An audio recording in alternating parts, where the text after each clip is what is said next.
Welcome back उनके act तो कैसे हैं आप सभी। तो फ्रेंड्स अगर आप इलेक्ट्रॉनिक के फील्ड में बिल्कुल नए हैं, आप बेसिकली बिगनर्स हैं, तो ये वीडियो आपके लिए बहुत ज़्यादा इंपॉर्टेंट होने वाली है। आज की इस वीडियो में इलेक्ट्रॉनिक रिपेयरिंग से लेकर आपको कुछ टिप दे रहा हूँ।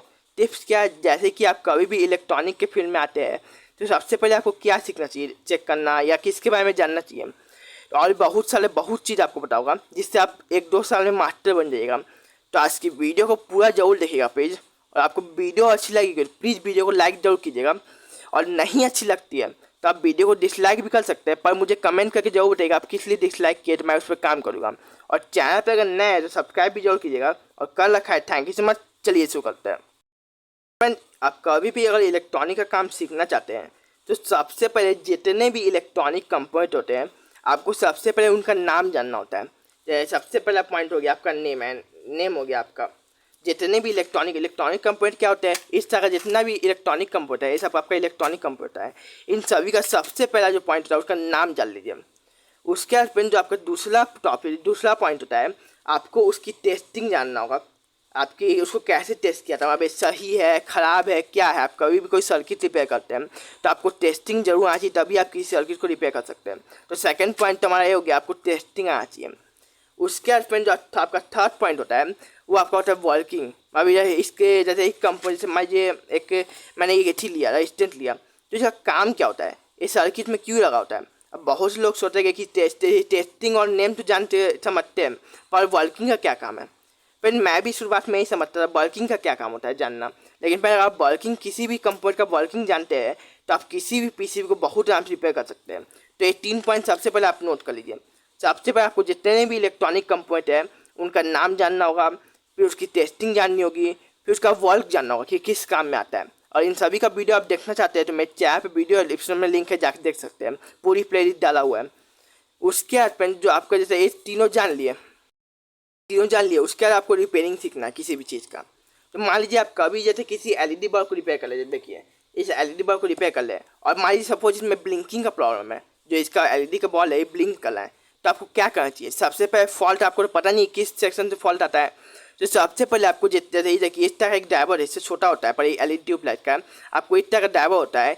इसकी सभी कंपोनेंट को पार्ट बाय पार्ट चेक करना है, मतलब इस सब कंपोनेंट को पार्ट बाय पार्ट चेक करना है। सपोज जैसे इस कैपेसिटर के वजह से ब्लिंकिंग का प्रॉब्लम आ रहा है, ये जो कैपेसिटर है इसके वजह से ब्लिंकिंग का प्रॉब्लम आपकी एलईडी बल्ब में आ रहा है, तो आप इस कैपेसिटर को चेंज कर लिए।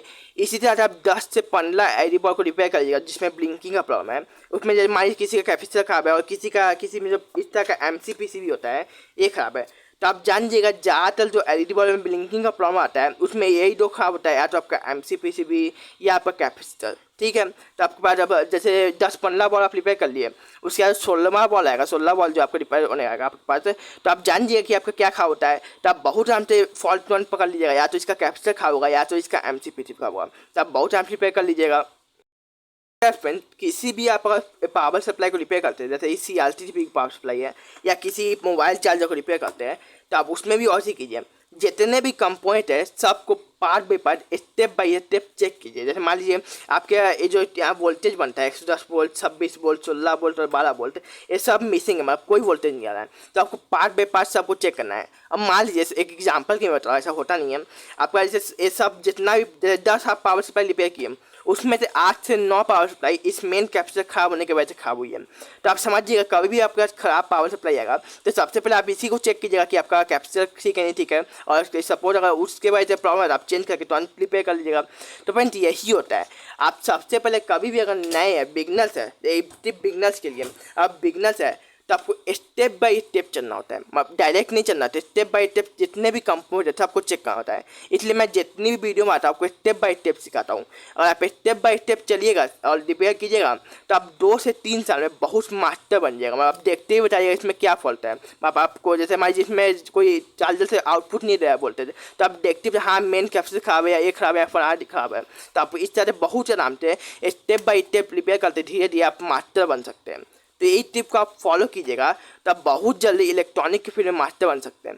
और उसके बाद फिर एक और जो बिगनर्स के मन में सवाल आता है कि हम कौन सा टूल ले और कौन सा टूल नहीं ले, क्योंकि फ्रेंड जो बिगनर्स उनका ज़्यादा पैसा नहीं होता है कि वो बहुत सारे टूल ले सके। तो फ्रेंड आप एक मल्टीमीटर लीजिए, देखिए तो इस तरह का मल्टीमीटर होता है, बहुत सस्ते में आता है, हार्डली आपका 150 से 200 रुपये का आता है बहुत आराम से।